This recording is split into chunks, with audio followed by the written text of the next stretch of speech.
13 पास हुआ, जिसमें कि किसानों की जो जमीन अक्वायर कर ली गई लेकिन 5 साल तक कोई काम नहीं हुआ तो उसको वापस लौटाने का प्रोविजन डाला।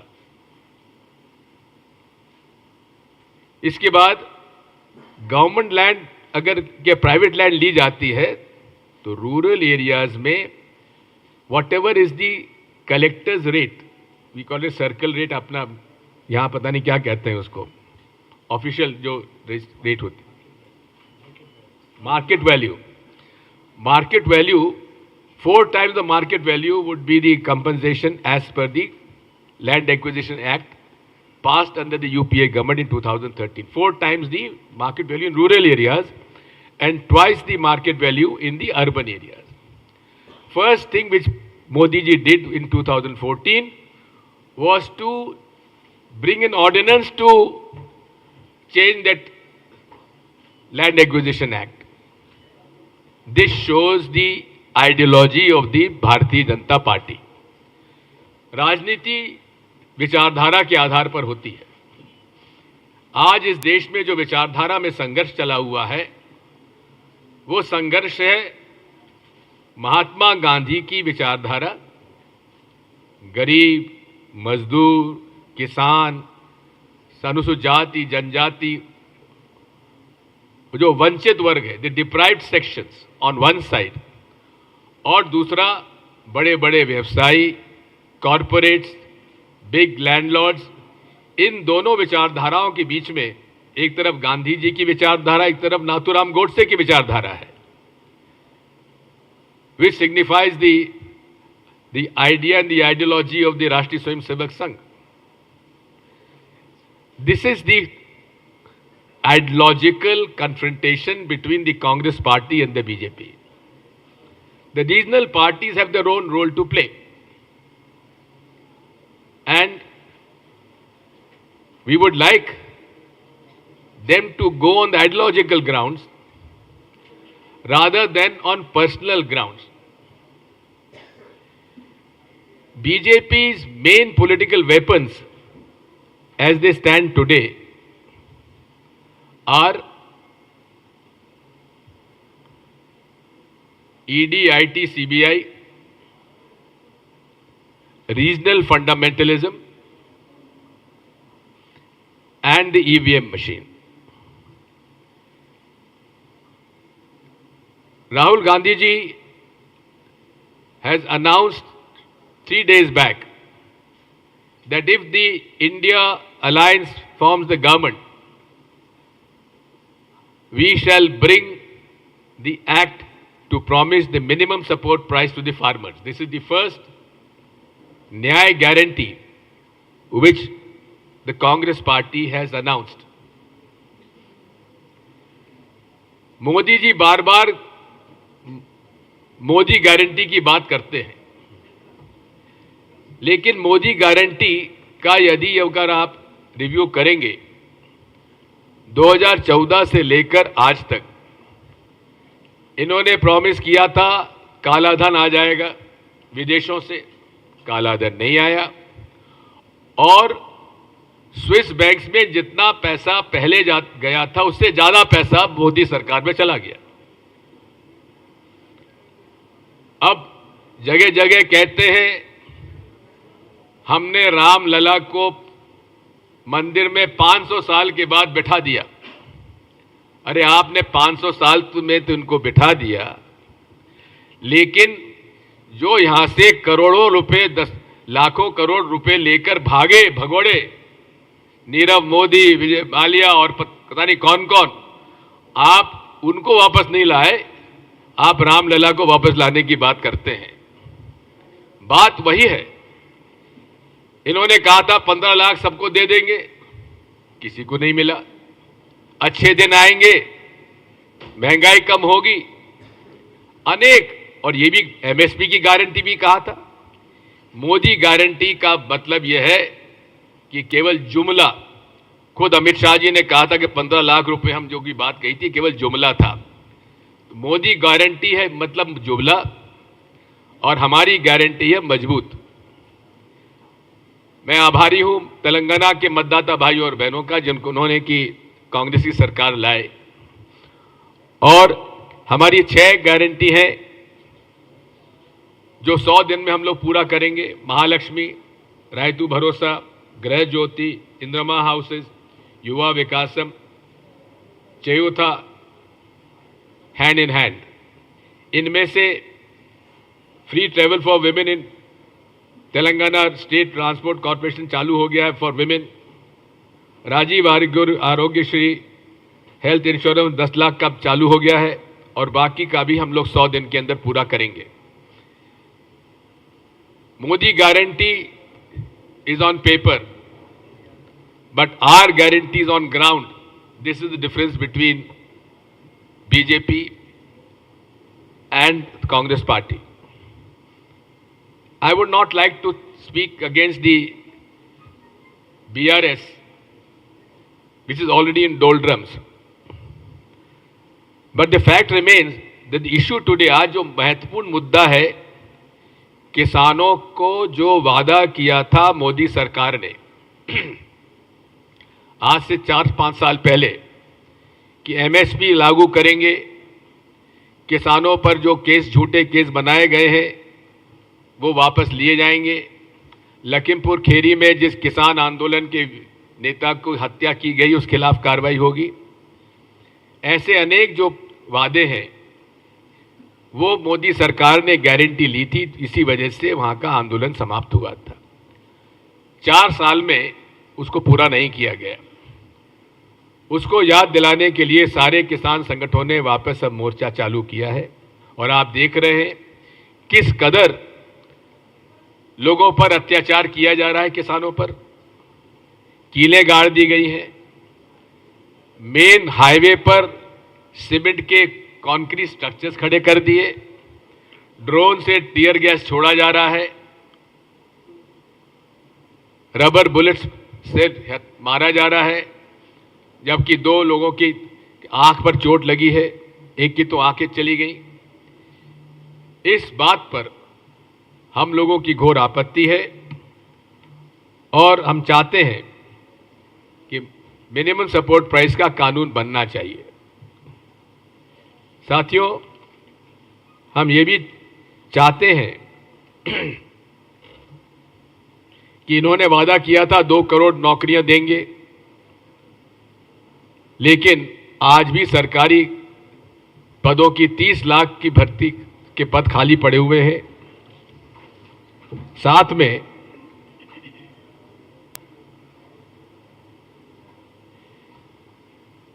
इन्होंने, अगर आप देखेंगे कि 1947 से 2014 तक इस देश में जो कर्जा लिया गया था वो अब कितना बढ़ गया है, इसको आपको देखेंगे कि उस समय लगभग 33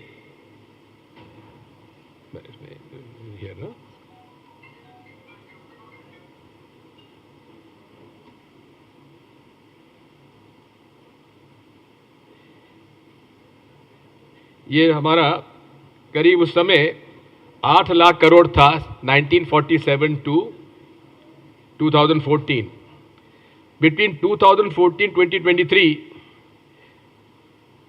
55 lakhs करोड़ का लोन अब गवर्नमेंट पर हो गया है।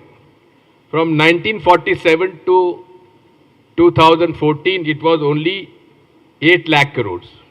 Now the loan has gone up to 55 lakh crores. Now also you must see, मैंने जो आपसे कहा था विचारधारा का फर्क है। एक तरफ गरीब किसान है, मजदूर है और दूसरी तरफ कॉरपोरेट्स हैं। बड़े कॉरपोरेट्स के लोन राइट ऑफ किए हैं। 14.5 lakh crore loans were written off during Modi government. Under UPA government of 10 years it was only 2.2 lakh crore. लेकिन किसान का कर्जा यूपीए सरकार में 72,000 करोड़ कर्जा माफ हुआ था। We wrote off loans to farmers to the tune of 72,000 crores. But they have not done so. Not a single farmer loan has been written off during the 10 years of Modi regime. This is what the facts are in details we have given you. The decisions of demonetization has finished the MSME sector. It has brought inflation, and the GST, which was being opposed by Mr. Narendra Modi throughout when he was the Chief Minister. What has been now brought in that format is totally against the small and medium traders. GST has been imposed on almost every section, which is destroying the economy. Therefore, in details, we have given the figures before you. Friends, I would like to assure you that the Congress party stands for the welfare of the poor, the deprived, the middle class, which is now being burdened with the higher inflation and unemployment. जो बेरोजगारी और महंगाई बढ़ती जा रही है, इससे हमारे अनुसूचित जनजाति पिछड़ा वर्ग के लोगों पर और मध्यम वर्गीय परिवारों पर भी बढ़ती जा रही, फिक्स्ड इनकम ग्रुप्स पर भी नेट सेविंग्स कम होती जा रही है, आमदनी कम हो रही है, खर्चा ज्यादा हो रहा है, गरीब गरीब होता जा रहा है, अमीर अमीर होता जा रहा है। इन सब बातों पर हमें ध्यान देने की आवश्यकता है और इसीलिए आज ये हमारी बैठक हमने बुलाई थी। अगर कोई प्रश्न पूछना चाहते हैं तो पूछ लीजिए। One by one, I think भाई you will have to tell who to by rotation. Please introduce yourself also then also. Okay.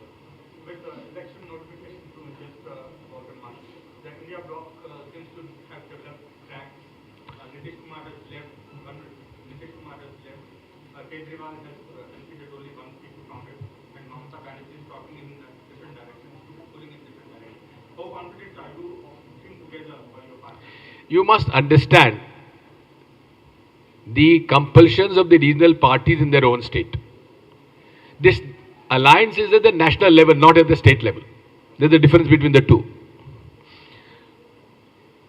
What is most important is the fight against the ideology of the RSS, the ideology of hatred, the ideology of the prosecution of the weaker sections and the minorities. So this fight is at the national level, not the state level, number one. Number two, as far as Bengal is concerned,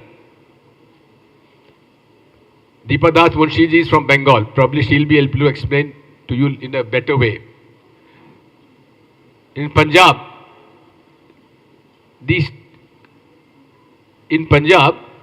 it is the wish of the both regional leadership of our Congress party and Aam Aadmi party to fight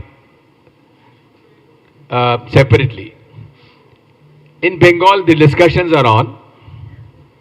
In Delhi, Aam Aadmi Party and the Congress will come to some understanding. What I am trying to say is that India Alliance stands firmly on the ground. The AICC has set up a committee under Mr. Mukul Vasnik, who is discussing with the different regional groups. And I think in 90% of the seats, India Alliance will have one-to-one fight against the BJP.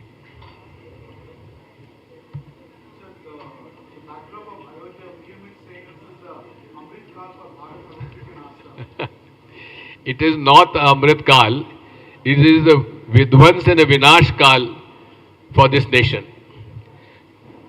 I just want to ask you, भगवान राम हम लोगों के लिए आस्था के रूप है. It is my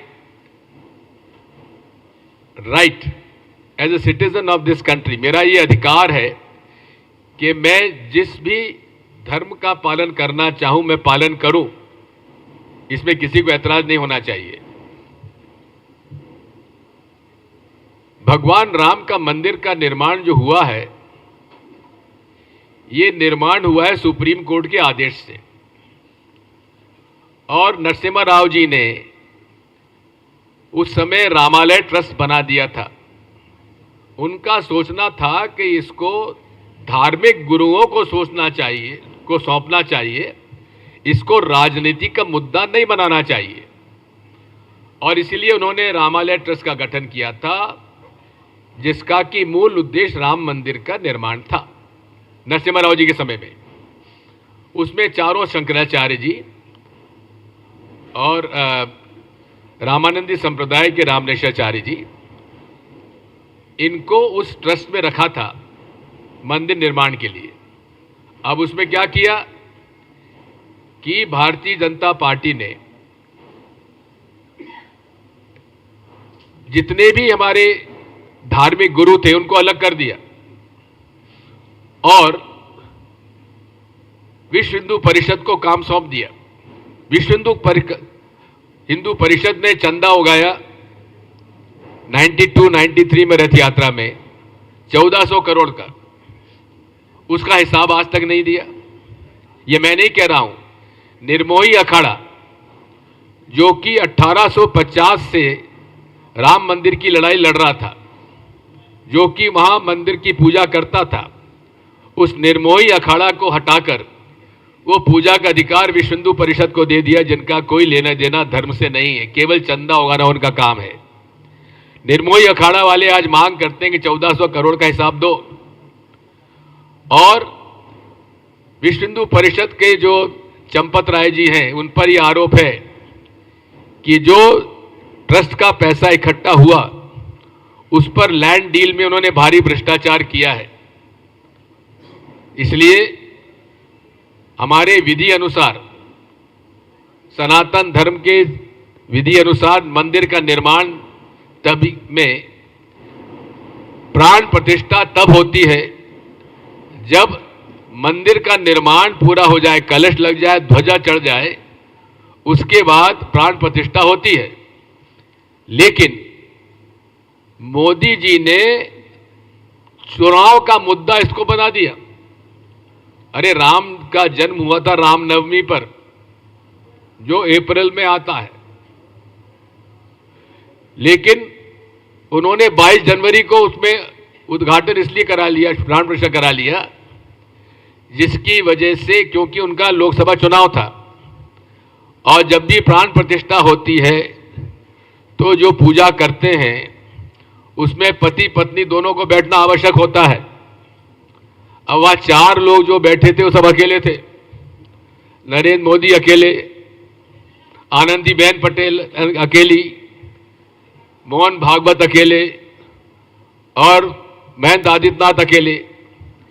ये शास्त्रों के विपरीत काम हुआ है। धर्म के शास्त्रों के विपरीत काम करके मोदी जी ने यह काम किया है। हमारे हजारों साल के शंकराचार्य की जो पीठ है, जो संस्था है, उसको इन्होंने सम्मान नहीं दिया। ये हमारी आपत्ति है।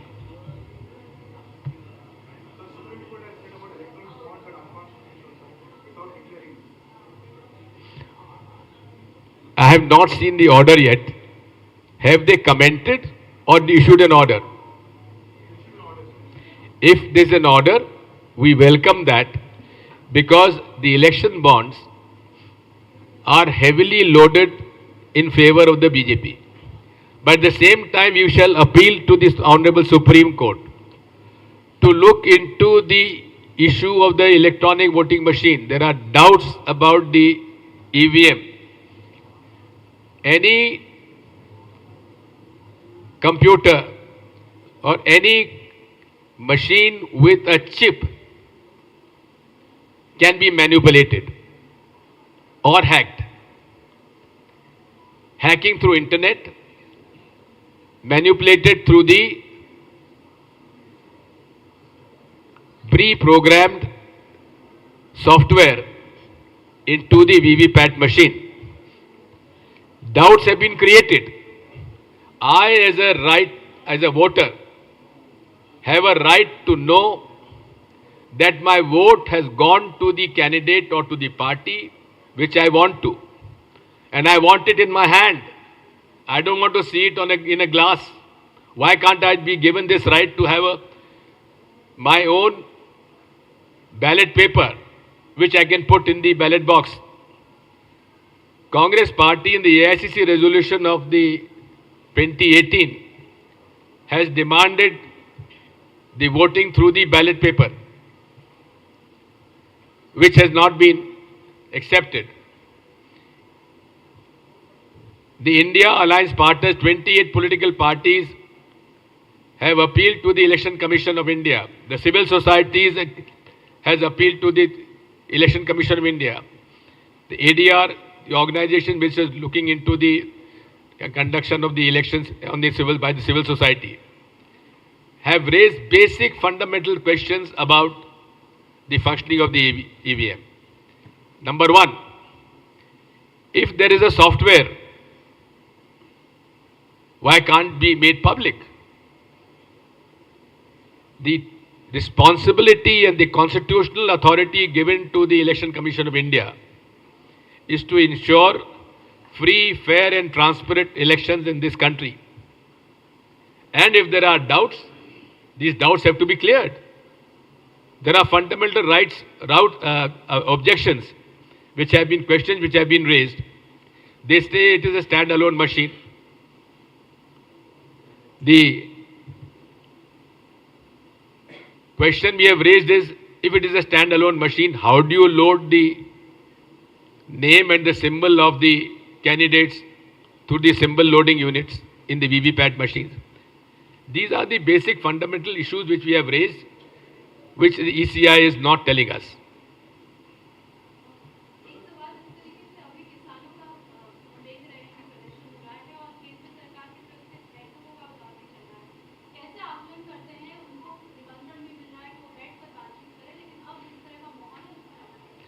देखिए, बात यह है, जैसा मैंने आपसे कहा था कि देश में एक तरफ है गरीब, एक तरफ है अमीर. गरीब गरीब होता जा रहा है, अमीर अमीर होता जा रहा है. अब किसानों से चर्चा करने के लिए मोदी जी ने कौन से मंत्री जी के जिम्मे सौंपा है? श्री पीयूष गोयल, जिनका किसानों और खेती से कोई लेने देना नहीं है. पीयूष गोयल जो है कॉरपोरेट मिनिस्टर हैं, कॉरपोरेट्स के मंत्री हैं. उनके भारतीय जनता पार्टी के फंड रेजर हैं. वो किसानों की तरफदारी करेंगे कि कॉरपोरेट्स की तरफदारी करेंगे? कोई किसान उन पर भरोसा करेगा? ये एक बेसिक प्रश्न है. इसकी साफ नीयत है मोदी जी की कि वो किसानों के पक्ष में नहीं है, वो कॉरपोरेट्स के पक्ष में है. You have asked question, anything? Anyone else? Okay, yes.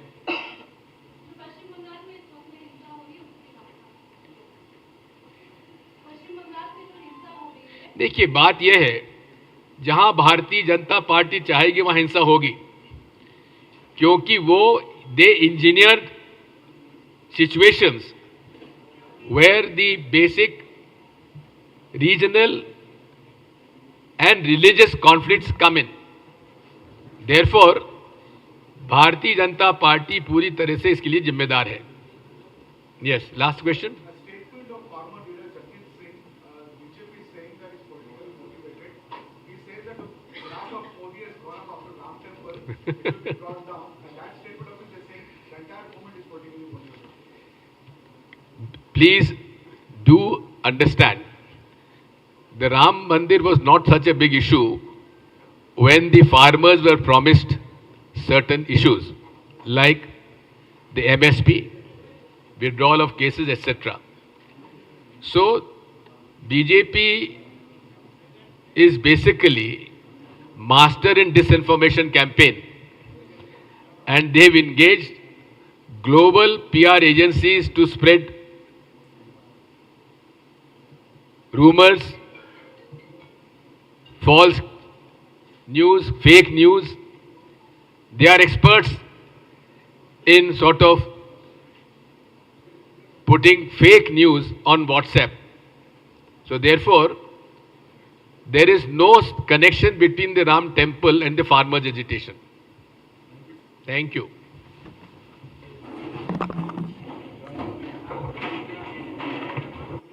ये वो घुमक्कड़ जाति है जो पूरे देश में जिसकी एक ही भाषा है और जब इंटरनेट और सड़कें नहीं थी तब मीन्स ऑफ कम्युनिकेशन ये हमारा बंजारा समाज हुआ करता था। आज हमारे संत सेवालाल जी की जयंती पर हमारे सभी लोगों को, बंजारा समुदाय के लोगों को हार्दिक शुभकामनाएं। हमें इस बात की प्रसन्नता है कि हमारे भूतपूर्व प्रधानमंत्री पीवी नरसिम्हा राव जी को भारत रत्न दिया गया और उन्हें सम्मानित किया गया। लेकिन यदि आप देखेंगे तो भारत के इतिहास में आजादी के बाद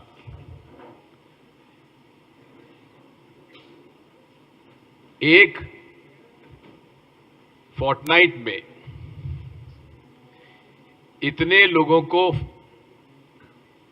भारत रत्न कभी नहीं दिया गया जितना कि पिछले पखवाड़े में दिया गया।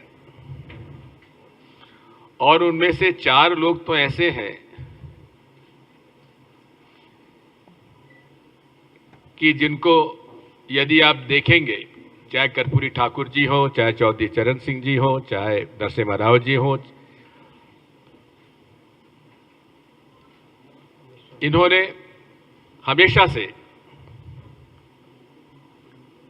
हमेशा से भारतीय जनता पार्टी और राष्ट्रीय स्वयंसेवक संघ की नीतियों का विरोध किया।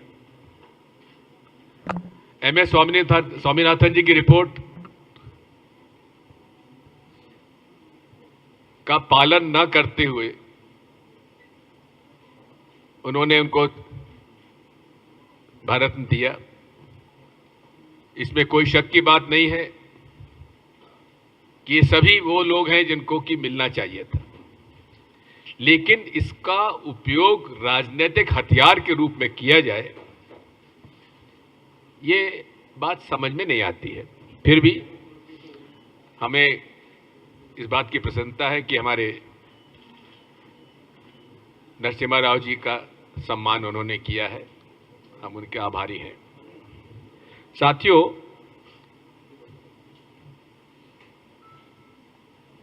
नरेंद्र मोदी जी की सरकार को लगभग 10 साल होने आए और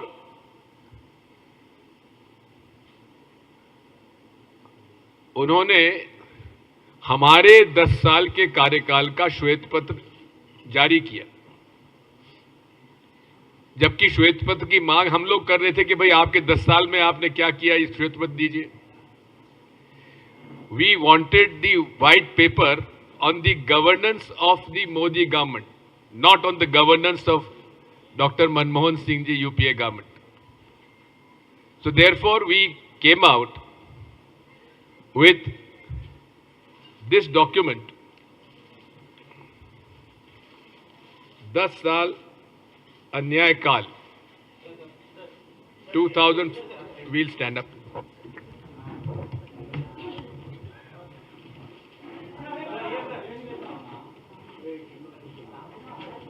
So this is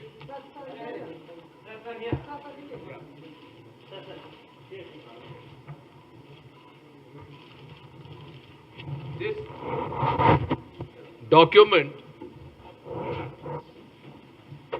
is a well-researched document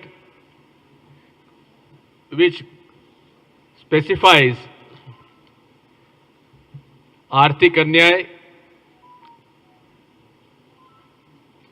सामाजिक अन्याय एंड राजनीतिक अन्याय।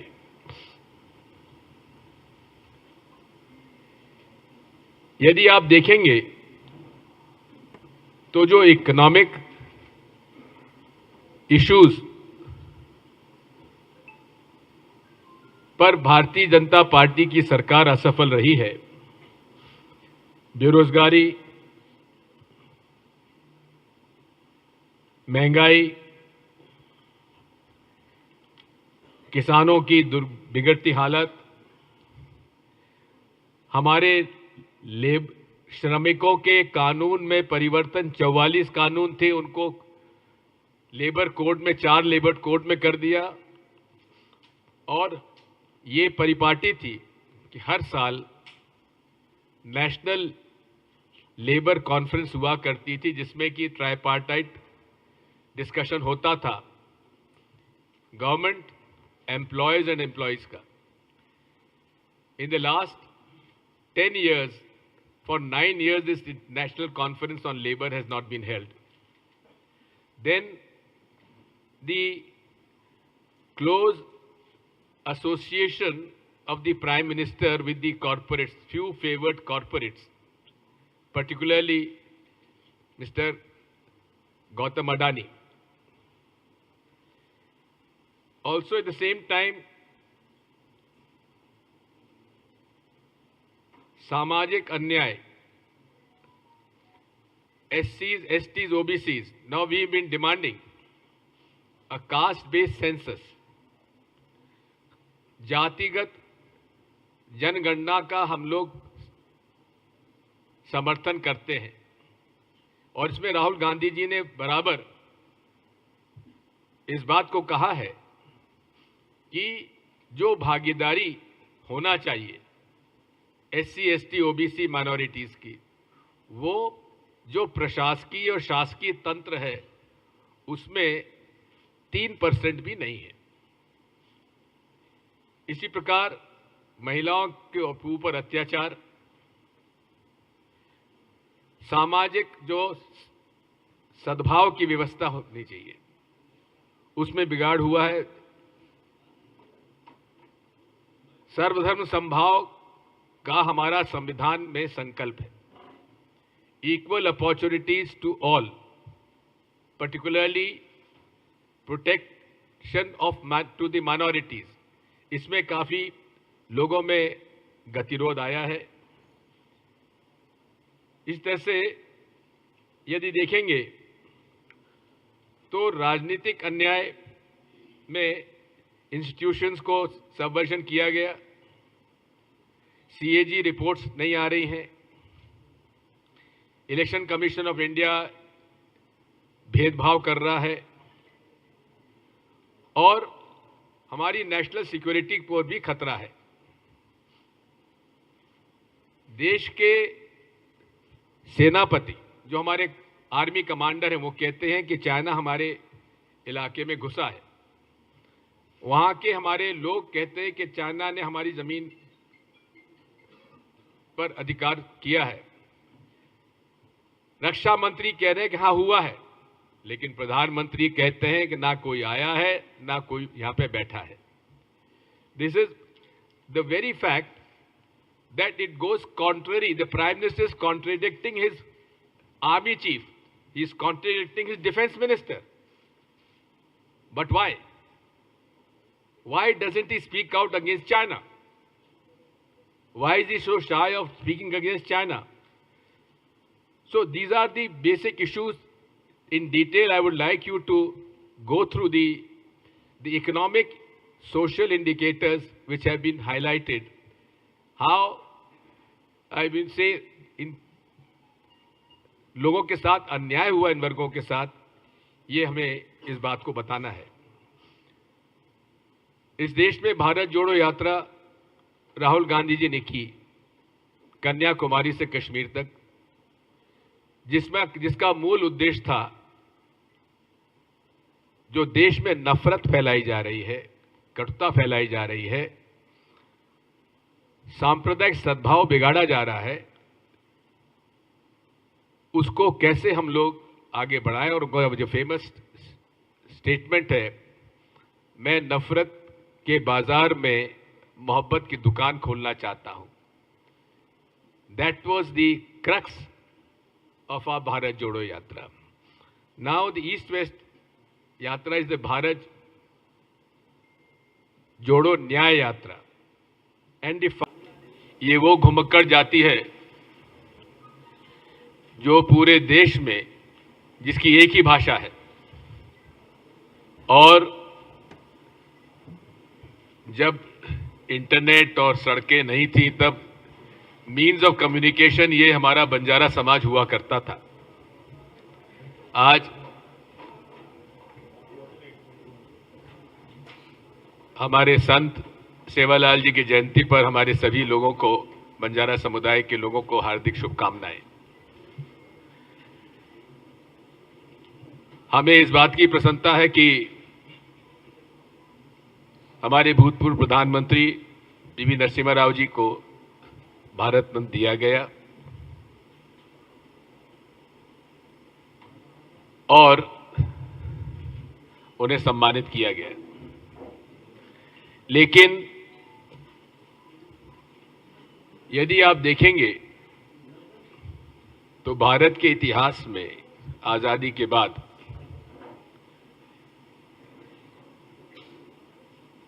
एक फोर्टनाइट में इतने लोगों को भारत रत्न कभी नहीं दिया गया जितना कि पिछले पखवाड़े में दिया गया।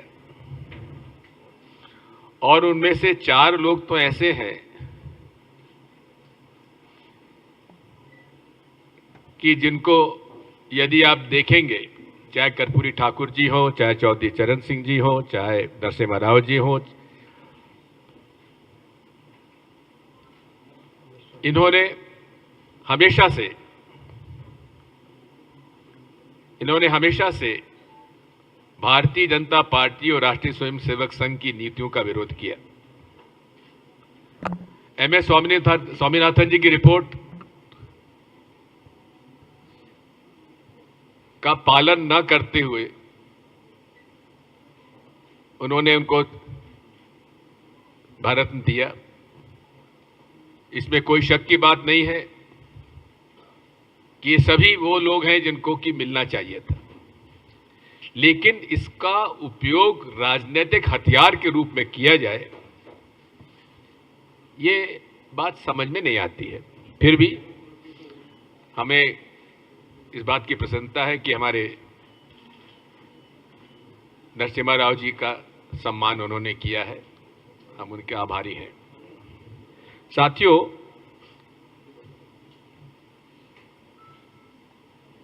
नरेंद्र मोदी जी की सरकार को लगभग 10 साल होने आए और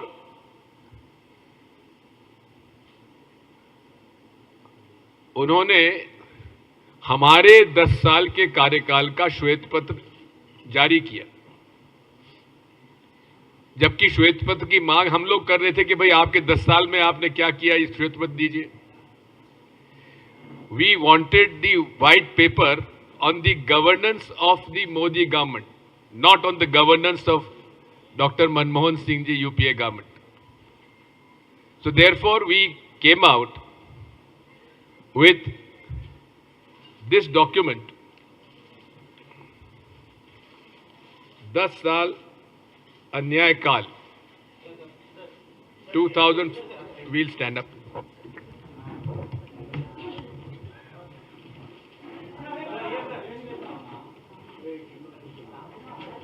So this is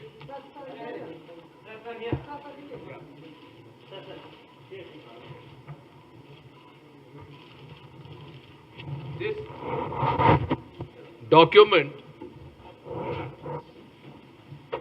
is a well-researched document which specifies आर्थिक अन्याय, सामाजिक अन्याय एंड राजनीतिक अन्याय।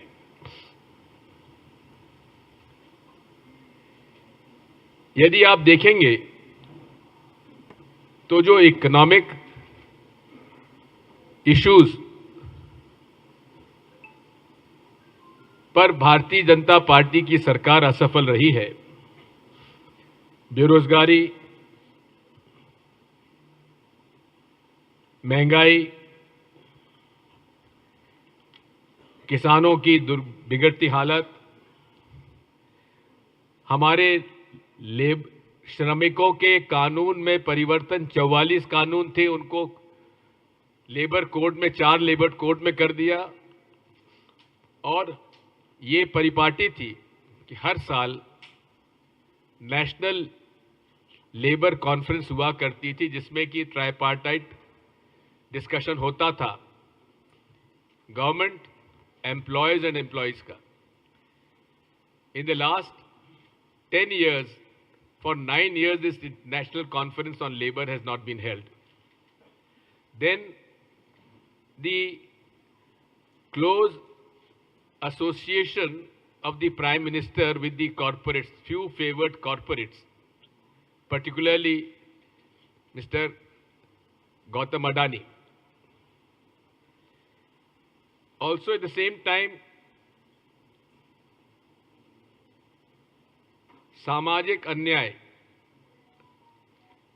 SCs, STs, OBCs. Now we've been demanding a caste-based census.